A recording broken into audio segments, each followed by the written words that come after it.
Magandang araw sa inyong lahat at muli tayo ay magkakaroon ng ah, pagsubaybay sa mga kaganapan, lalo na sa prophetic tungkol sa China na ang Lord ay may plano. Nagplano na ang China ay nagsaad ang Diyos. I-prophesy na ang China ay madi-devastate. Kaya't muli ating ilalahad ang mga nangyari at obserbasyon sa China kung saan ay ang kaganapan ng propesiya ay ating matutunghayan. Ating isasaad to ayon sa pagkakaunawa natin. Bago ang lahat, tayo ay dadako sa maikling panalangin. Ngayon sa ating pagpapatuloy, ating tutunghayan ang mga babalikan, susulyapan ang mga pangyayari sa China. Yung mula nung Marso, early March, March 2 hanggang 5, ang China ay dumanas ng mga napakaraming tinatawag na hailstorm at nag-frozen ang kanilang mga kalsada at sa lakas ng mga nangyaring hangin sa kanila, nag-collapse ang kanilang maraming mga building ang mga houses ang nag-collapse, mga makeshift houses ang nag-collapse. Tapos mga napakaraming cars ang mga natrap doon sa mga highway. Yun ang nangyari. At kalahati ng China na-paralyze ang mga traffic. Ganon din. Paralyze dahil dun sa lakas ng hailstorm na tinatawag. Blizzard.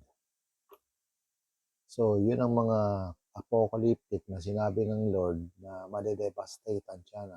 Na hindi sa una, parang siyempre, bago pa lang nangyari.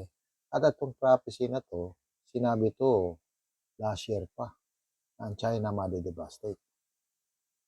Ngayon, dahil nga sa ginagawa ng China noong early February pa na panay ang pagbubuli sa mga maliliit na boat ng Philippines, parang sila ay hindi magkakaroon ng devastation. Totoo, noong Marso, yung panahon na yun, napakalakas pa ng China. At sa mga tagpo na yan, pangyayari na yan, pati bubong ng mga roofs nila ng mga cover ng kanilang mga ng tanim ay nangabutas. Nung tinamaan sila niyan sa Fujian, yung devastation na yan ng mga hailstorm. At ang malakas na hangin, level 10. Kumbaga sa atin nasa tinatayang 180 to 240 yung gale. Yung strong wind na yan. Gale of yung push ng strong wind. So, ang cities na na-devastate yan ay mga lalaking city kasama na yung Henan, saka Hunan, maging Jiangsu, nadali din yan. Umabot yan hanggang March 8. Pero sa panahon din na yan, kasabay niyan, nagkaroon siya ng mga tinatawag na devastation ng mga livestock nila, ng mga poultry farm. Marami sa mga poultry farm nila, sa bawat lugar, tinamaan ng avian flu. So, napakaraming poultry farm ang namatay sa panahon yan. Dahil bago pa lang yan, nag-evolve ang tinatawag na virus. Nag-evolve na. Ngayon nung na mag-evolve yun, dating H1N1, nag-evolve yun sa H5N1. Yung H1N5, H5N1 na yun, parang tinatawag na HPV virus, HMPV virus. Naging HMPV virus. Human, parang ang tinamaan na niyan yung mga domestic animals nila katulad ng cat, dog, kasama na rin yung mga ducks. Sa panahon na yan ng mga March 10. Ngayon, pagdating nung so marami yan, hindi yan basta thousands yung mga duck na yan na namatay. Tapos yung kanilang hailstone, nasira yung mga pananim nila na nagbabading pa lang. Kasi yung panahon na yan, dapat ay tag-init. Yung papasok pa lang ang tag-init. Maganda, blooming ang mga flowers, yung mga trees nila, nagsisibol, sumisibol. Kasi nga spring, hindi pa yan tag-init, tagsibol. So yung mga pananim nila, yung mga fruit tree nila, na-devastate. Yung mga panahon na yan. At yung pangyayari na yan, all the way yan sa March, hindi na huminto yan. Palit-palit na lang sa mga city nila.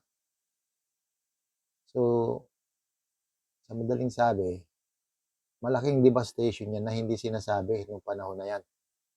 Makikita mo lang yan sa mga nagbablog. So, tapos nung panahon na ng March 9, March 10, ganyan, maraming mga factory nila ang nasunog. Hindi maintindihan kung ba't nasusunog, parang may inside job na nangyayari. At nagsimula na rin masunog yung kanilang mga bush fire. Napakaraming sunog na nangyayari na hindi naman ipinapaliwanag kung bakit nangyayari. Malalaking company pa. At napakaraming nasunog na mga factory nila, nasusunog, sumasabog. Mga pharmaceutical, malalaking building na sumasabog na hindi naman alam kung ano mga dahilan. At ayun nga, dahil nagsimula na mag-tariff noong March 9, nag-tariff na nga si Trump. Nagsimulang mahinto ang kanilang mga factory. Nawalan sila ng mga customers na nahinto, nawalan ng order dahil una, tinarif ni Trump ng 25%. Bandang huli, umaban sila ng tariff, tinaas pa lalo ni Trump. Lalo nang nagkaroon ng tinatawag na mass layoff. Karoon sila ng mass layoff kasi wala nang order, kumbaga sa na-halt ang order. Hindi na, kasi ang product nila, dinadaan nila sa Canada at Mexico. Ngayon, ganun din naman ang Mexico at Canada. Tinarif ni Trump para ma-strain sila, ma-restrict, hindi makapasok. Kumbaga sa parang dahil nga sa drug, tinatawag na drug restriction, yun ang ginawang paraan ni Trump upang ma-restrict yung pagpasok ng mga drug galing sa Mexico at Canada na nanggagaling daw sa China. Yung mga, kumbaga mga sangkap. At ang devastation na yan, hindi naman tumigil yan, tuloy-tuloy yan. Iba't ibang klase ng calamity yan tumama sa kanila. Tinamaan sila ng mga tag-init, tapos biglang uulan. Sa umaga, storm na napakadilim. Tapos pagdating ng hapon, biglang babagsak ang temperature ng blizzard naman. Ang -21 ang sa temperature reading. So So, imposible 'yun na mangyari at hindi pa nangyayari 'yun sa kasaysayan nila na sa umaga sandstorm, sa hapon blizzard o pagbaba ng temperature. Eh, nangyayari apektado yung mga plants nila. Lahat ng plants nila ay bigla na lang nangunguluntoy, kumbaga nada-dry tapos ano yung mga dahon, yung mga nagba-buddings na mga prutas nasisira, nabubulok yung loob kahit na yung labas, eh, maganda yung loob bulok. Yun ang ano nangyari sa kanila. So, napakaraming nalugi sa kanila. Nahinto yung mga ano nila lahat, manufacturing nung by the third quarter ng March, nangyari na yan. So, naramdaman na ng mga businessman yung epekto.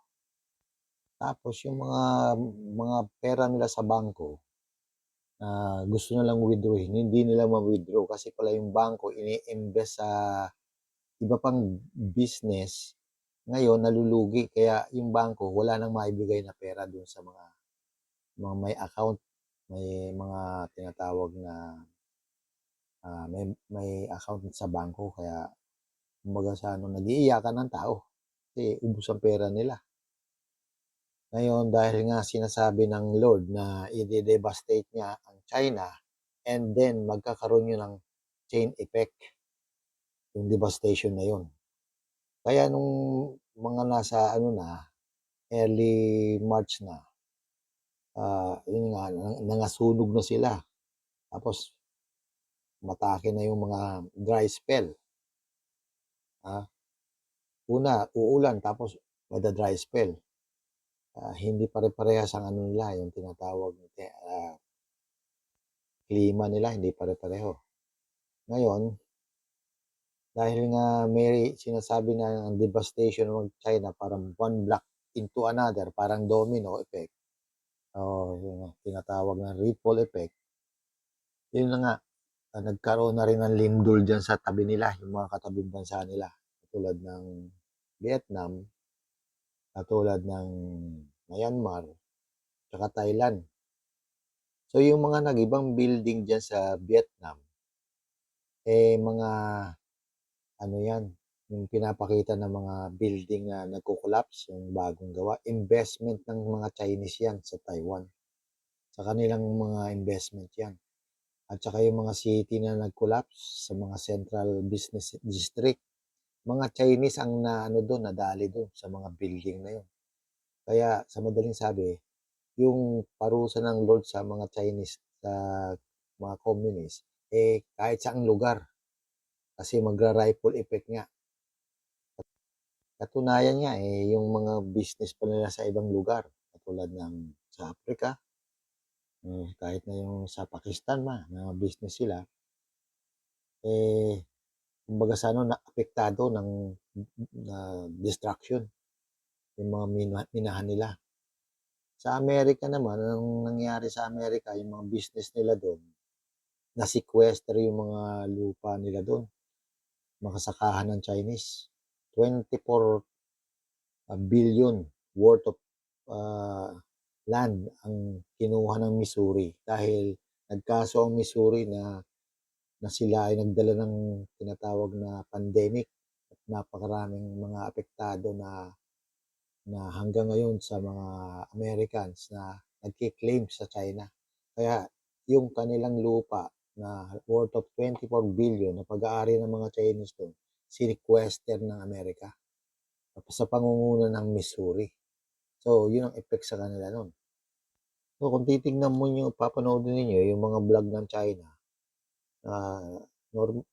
mismo ang Beijing tsaka Shanghai tinatamaan ng kung ano-anong destruction. Dahil nga, ang prophetic, i-devastate ng God ang China. So, sa madaling sabi, sa ngayon, ang China, hindi na siya ganun kapangil kasi bagamat may mga AI siya, yung mga generals na nasa ganung position, eh tinamaan ng tinatawag na nag-evolve na virus, yung MPV virus. At yung N1H1 na avian flu naging human flu na nagkaroon ng code na H10N5 human flu na. So napuno yung mga ano nila, yung mga early March pa hanggang sa second week, third week, puno yung ano nila, yung mga hospital nila na namamatay sa COVID. So considered COVID kasi wala pa ngang code pangalan eh. Pero bagong mga virus. Yun nga ang mga pangalan. MPV, tsaka tawag nila X-virus, tsaka N10H5. So, namamatay sila sa white lung, ang sinasabi. Pneumonia. So, yun nga. So, marami sa mga ano nila, mga prominent person nila at saka mga generals nila na nasa spear ng CCP namatay din sa ganung sakit o virus. So, kasama na yung mga head nung bagong mga ano ngayon, tinatawag na AI, yung mga force, yung mga tinatawag na Space Force, saka yung may mga namumuno sa mga satellite na section nila, division, patay na rin sa virus. Hindi lang nila sinisikreto lang nila. So, yung pambubuli ng China noong February, ngayong March, hindi na nangyari yun. Hanggang April, parang naglaylo sila. Bago pumasok yung March na yan, nakarating pa sila ng pagitan ng Australia at New Zealand. Nambuli sila doon. Pero nung mag-April na, wala na, tahimik na ang China. Hindi na sila nambubuli. Kasi nga, naramdaman na nila yung effect ng tariff. Huminto ang mga factory nila. Yung mga tao na wala ng trabaho, magsibalikan. Ngayon nga na, yan ang mga tinasabi. Nagugutom na ang China kasi yung kanilang mga pananim, mga nangasira nga nung early March. At pati yung mga livestock nila nangamatay. Mga piggery, ganun. Yun nga, tinamaan ng mga virus. So, sa madaling sabi, ngayon, nagwo-worry ang mga ang forces ng Amerika, Pilipino, nagwo-worry. Pero, kasi walang blackout ang news sa China, walang tinatawag international news. Abali, nakikita lang yan sa mga vloggers na pinipick up naman itong mga professional vloggers. Kaya walang pagkasalo, walang news blackout. Pero ang China hindi na ganun ngayon. Kumbaga kaastig kasi nga naramdaman nila yung ng Lord sa kanila, palo. Naramdaman nila yung ng Diyos, salita ng Diyos. I-devastate sila, yung prophetic ng Lord, naramdaman nila. So dahil doon, nagkakaroon ng ngayon ng tinatawag na alyansa na itong ating mga ibang mga nasyon na tayo naman ang magkaroon ng tinatawag na yung mga balikatan, yung mga forces para paghandaan ang China. Pero dahil nga ang China, sikretong na-devastate ng mga calamity hanggang actually yung kanilang incinerator sa bawat lugar, sa bawat city nila, sa bawat state, punong-puno ng ng mga patay. Kaya wala nang napila na sila. Sobrang dami nang namatay sa yun yung binibagkas ko na MPV tsaka H10N5. Naghukay na lang sila sa mga empty spaces na mga burol. Doon na lang nilibing yung mga patay nila. Ang dami. Pinapakita sa ng mga vlogger. So, ganun katindi. Kaya ang China ngayon, kumbaga sa crumble sila ngayon, yung CCP. Kasi yung mga tao nila, kumbaga sa parang devastated. Wala na sa wisyo. Lito ang mga Chinese. Tapos hindi pa sila nakakapasok sa mga ban pa sila sa iba't ibang lugar katulad ng Europe, UK, saka America, ban pa sila. Yun ang nila ngayon, sitwasyon. Kaya hindi na gano'n ka-ano ang China, wala sila sa ano ngayon, sa moral, low ang moral ng China. At dahil nga sa yung CCP, ano, sila-sila mismo ngayon nagkakaroon ng internal conflict. Pinapahuli nila yung mga nagko-corrupt, kaso lumalaban na ngayon para may internal ano sila ngayon, conflict. Yun, sikreto yun. Pero yun ang sinasabi ng mga vlogger na ano, ang mga Chinese na gano'n nga may problema sa internal ano nila, circle ng CCP. Sabi nga nila si Xi Jinping, ano yan, tawag, parang tatanggalin, gano'n. Actually, yung prophetic na magdadala ng maraming mga armas dito sa Asia, prophetic yan kasama doon sa prophetic. Yang sinasabi na pile ng mga armas pinapakita, napakataas ng tinatawag na pile. Hanggang ulap halos ang tambak ng pile na kumbaga sa ano yung pile ng accumulation ng armas, ng mga weapons, ng mga tangke. Ngayon, dahil ang naghahanda ang balikatan ng mga kung ano-anong weapons, ang Pilipinas bili ng bili. Dapat hindi na bumili ang Pilipino kasi walang gerang mangyayari. Hindi magkakaroon ng gera. Kasi nga, hindi nga natin alam kung anong estado ng ano, kahit na gano'n, hindi na sila mambubuli ng parehas dati kasi nagkaroon nga sila ng internal problem sa devastation nila sarili nila. Ngayon, bukod pa diyan, ang prophetic, ang kanilang mga pabrika, dahil nga empty na, wala nang pinoproduce ng mga product, ibinebenta nila yung kanilang machine ngayon kaysa matambak, makalawang, gano'n. Ibinebenta na nila. Ngayon, ang prophetic, yung China, dahil sa umiiral na gulo ngayon sa Middle East, makagkakaroon sila ng idea ngayon kung anong gagawin nila sa mga machine nila. Dahil sa tinatawag na update ng gera. Yan ang prophetic naman. Yung update ng gera na magkakaroon ng gera uli sa Middle East na parang bagong yugto ng mga mangyayari sa Middle East.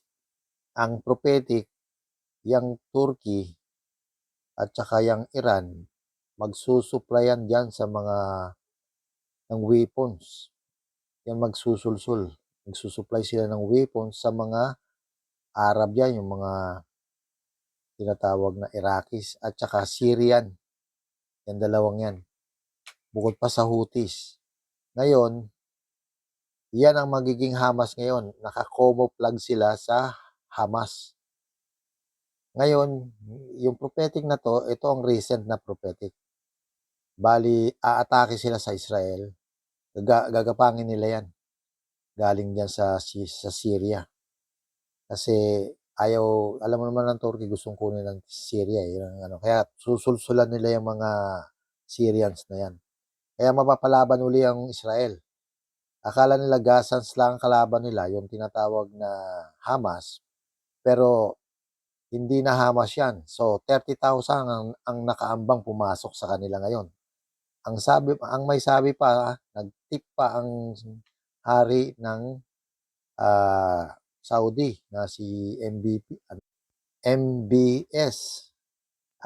Nagtip pa sa Israel na 30,000 Hamas ang papasok. So yung Hamas na yun, hindi na Hamas yan. Mga mercenary na nanggaling ng Turkey yan. Provided ng Turkey. Tsaka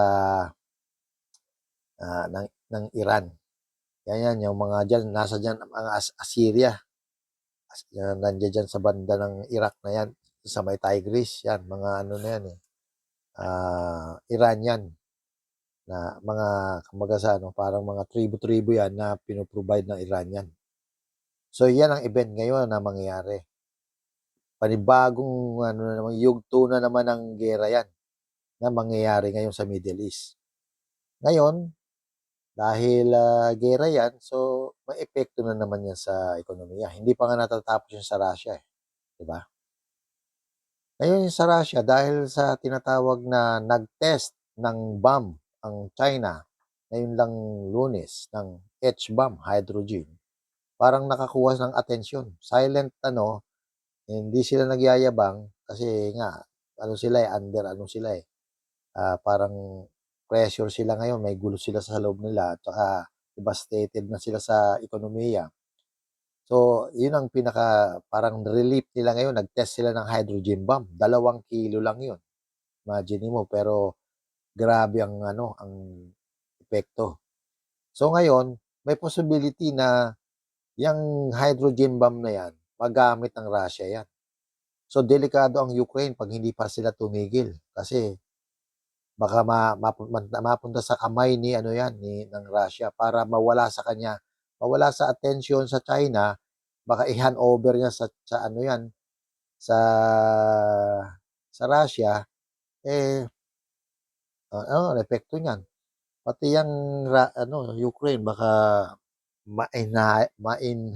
ma-annihilate kumbaga sa ano, punishment din ng Lord sa kanila, 'di ba? Gano'n mangyari, eh, siyempre ano pang ano, baka wala namang capability ang NATO o tinatawag na yung European na mag-ano, magpadala ng H-bomb, wala naman silang H-bomb. So ang meron niyan Amerika, at saka ano, Paris. Eh, nuclear bomb naman 'yun, pero hindi ko lang alam kung meron silang H-bomb. Pero ang ano, na-reveal na ng China ang kanilang sikreto. So isang H-bomb lang kayang palubugin yung aircraft carrier. Kaya parang dahil ngayon lang ni-reveal yun, 2 days ago, mukhang ano, parang na-feel kaagad ni Trump ang danger. Hindi ko alam kung ano ang ano nila diyan. Ngayon, yung mga contingent na mga Pilipino na nagpanay ang practice na niya ng mga old style ano, old school na gera. Hindi na kasi ganyan ang gera ngayon, robotic na, eh. Eh, yung contingent na yan, baka mahatak yan doon sa Middle East kasi mangangailangan ng Israel ng matinding tinatawag na support. Kasi nga magtutulungan sila ng ano, ng 3 faction. Yung Hamas na yan, hindi lang 3, kasama pa yang ano, yang Houthis na yan, eh. Pero dahil diyan tutulong ang Amerika diyan. Eh, 'pag tumulong ang Amerika diyan, anong mangyayari diyan? Natural ang pambabala diyan, pambabato diyan yung mga ano natin, yung mga balikatan natin. Kasi na nga ano na, kumbaga alam na nila gamitin yung mga ano ng, ano ng mga US, ng mga fighting missiles saka yung head shoulder carrying, missile ano, rocket. So, kasi ngayon medyo advance ngayon ang ginagamit ng mga ano, nagpakita sila ng mga caption sa cellphone na tinitira nila yung Merkaba tank. Ang Merkaba tank hindi kayang patamaan niya ng basta yung ano lang, yung shoulder rocket ng ano, gawa ng Russia. Naaano nila 'yan, na na na i-intercept. Pero itong pinakitang bandang huli, matindi. Hindi ko nga nakikita yung gano'ng weapons, bago pa, eh. Hindi ko malaman kung saan galing yun, parang sa Turkey. Ngayon, yung mga dahil ang China gipit sa pera 'yan, sikreto ibebenta nila yung mga armas nila. Gagawin nilang pera 'yan. Ito ngayon ang mangyayari. Dahil sa ang kanilang mga factory, parang ano ngayon, naka-standby, idle. So alam mo na yang mga Chinese businessman 'yan, ida-divert nila 'yang mga factory nila sa ano, sa paggawa ng mga weapons, mass destruction, yung mga pang ano, i-aano nila 'yan. Kumbaga sa i-aano nila 'yan, ida-divert nila sa factory ng paggawa ng mga tangke, mga war machine, yung mga missile. mga weapons pa ng mga modern na warfare. Tulad na lang mga drone. Yan ang gagawin nila. Yan ang magiging parang ida-divert nila diyan. Hindi na sila gagawa-gawa ng mga damit, mga ganon. Yan na ang pinaka parang magiging epektibong business nila. Actually, prophetic yan na ang China maggagawa ng mga tangke para isupply diyan sa giyera sa Israel. So yung nangyari simula ng giyera ngayon diyan sa region na yan ng Middle East, malaking giyera na ngayon yan. Hindi na yan parehas dati na parang skirmishes lang na giyera sa ganito, may giyera sa kanyang konti, may giyera sa... Ngayon, malaking giyera na yan. Hindi na yan maliit kasi tuloy-tuloy na supply na yan. Ngayon, sa engagement, walang sinasabi ang Lord na yung parang dito magkakagera sa atin sa Asia. Walang ganyang gera. Hindi magkakagera dito sa atin sa Asia. Ngayon, sikreto ang gera. Supply na ng mga weapons. Kasi natakot nga sila, naunahan sila ng takot ng H-bomb ng China. Epektibo na pananakot ng China yun. Yung destruction yun. Kasi nga kahit nga warship, pwedeng palubugin nun. Basta yun, ibinala na sa hypersonic, napatunay na ang China mayroong tinatawag na malakas na armas. Hindi pa nuclear ang pinasabog. H-bomb pa lang, hydrogen. So natakot na. Matatakot na lahat ang gugulo, kumbaga sana mangungulit sa China. Yan. At ito pa ang prophetic.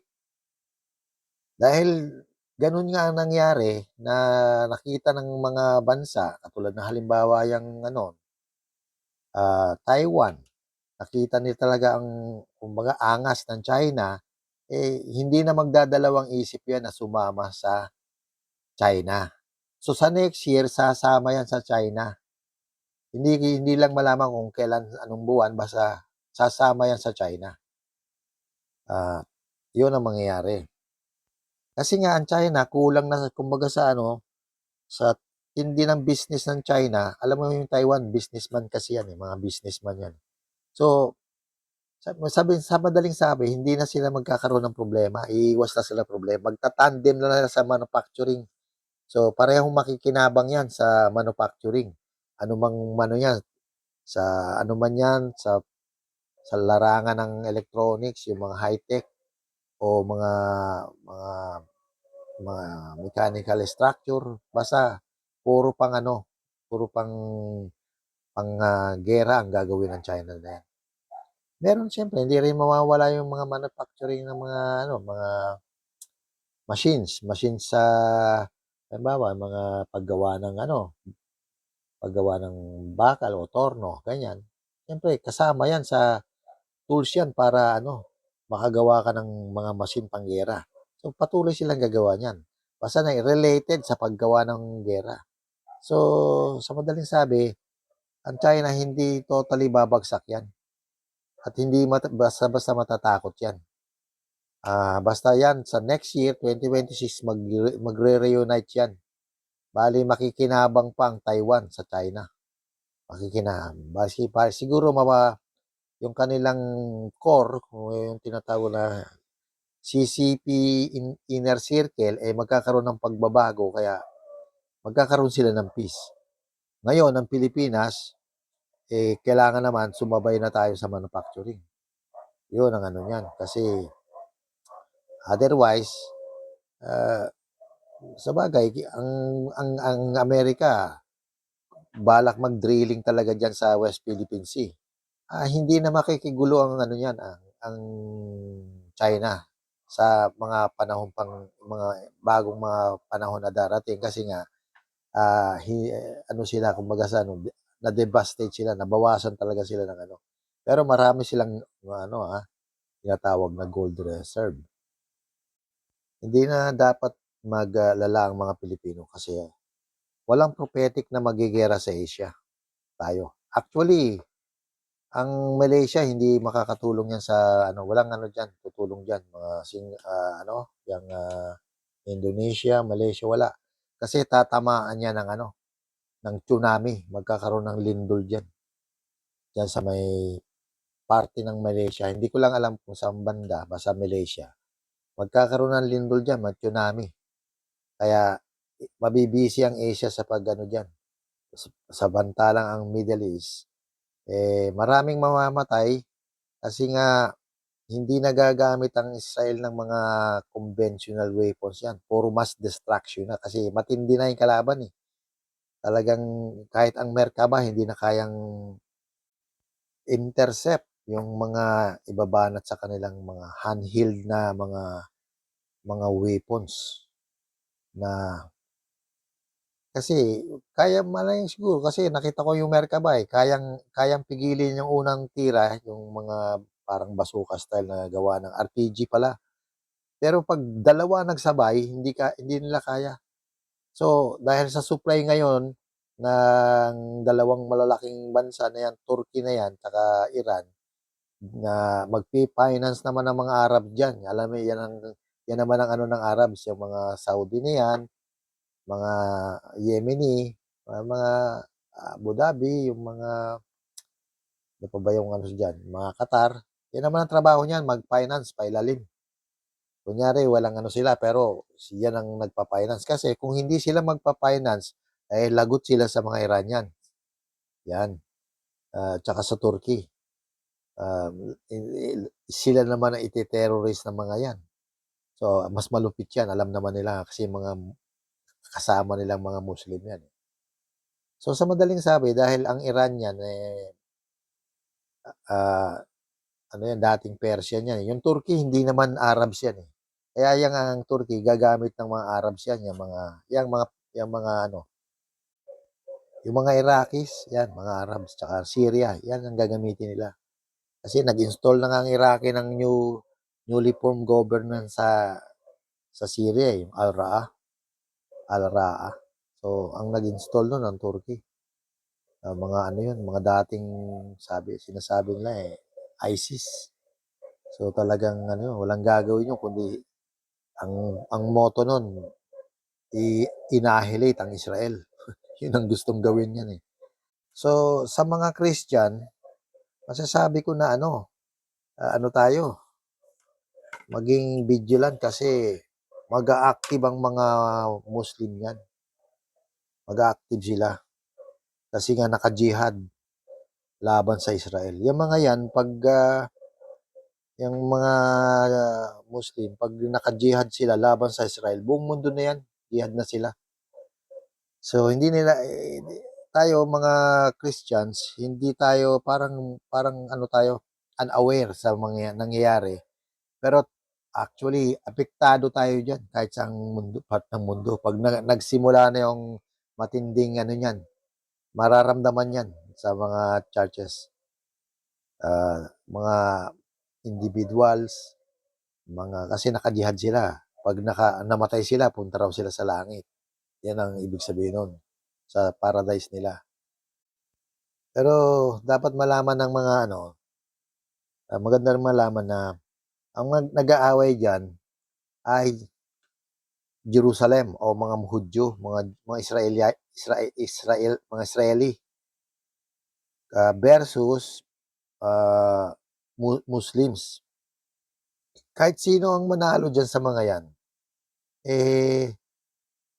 hindi yan ano ng God the Father. Kasi ang salvation kay Jesus Christ lang ang salvation. Sa madaling sabi, yung ginagawa nila diyan kumbaga sa walang effect sa Lord. Kung meron mang ang Diyos diyan, mag-ano lang sila bawasan ang mga tao o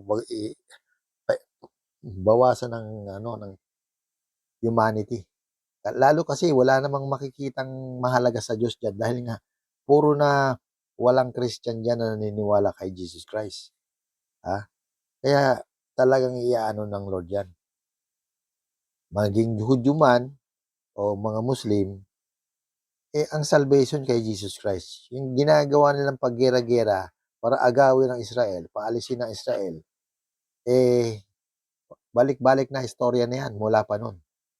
hanggang ngayon nandiya-diyan pa rin ang Israel. So kung 'yan ang kalooban ng Diyos na ma-annihilate on both side, kalooban lang ng Diyos 'yan. So tayong mga Kristiyano, dapat mag-ingat kasi nga ang Diyos iniloloob na magpatayan ng mga non-Christians, ha? Kaya tayong mga Kristiyano, mag-ingat naman kasi hindi tayo accepted sa judgment ng Lord. Kasi dahil tumama nga yang sa China, yung tinatawag na bagong mga variety ng virus, hindi humihinto yan. Patuloy pa rin yan. Ang mahirap niyan i-canister nila yan gamitin pa sa kumbaga gamitin lang bioweapons yan sa atin. So, meron talagang prophetic na may round 2 ang pandemic. Bago mag-July. Kaya tayo, puro politika ang Pilipino. Baka ipanis tayo ng Diyos ng round 2 ng politics. Dahil sa politics, nagulo ng politics. Kaya mapayo ko kayong mga mahilig sa nagkakagulo-gulo. Mag-ingat kayo kasi ang Lord magpa-punishment. Magpa-punishment. Kung hindi tayo deserve na mabigyan ng protection ng Lord, ng Holy Spirit, syempre punishment. Kasi nga merong round 2 ang tinatawag na COVID. Hindi lang China ang mako-COVID. Kumbaga afterward, rarifle yan sa ibang bansa. Magkakaroon ng chain effect. Balita ko sa Amerika meron na iba-ibang tumatama na, iba-ibang virus.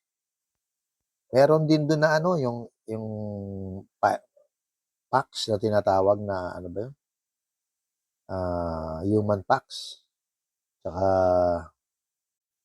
mga measles at flu na outbreak ngayon sa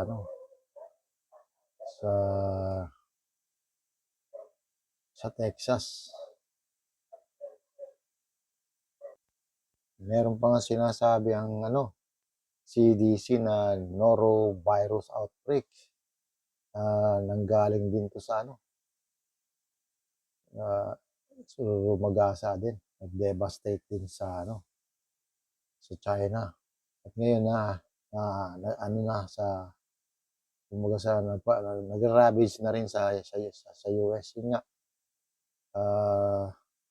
sa Texas, sinasabi na ilang city na sa Texas ang nagkaroon na ng outbreak. Kaya kino-contain ngayon nila parang nila-lockdown ngayon nila yung pinanggalingan ng yung outbreak ng measles.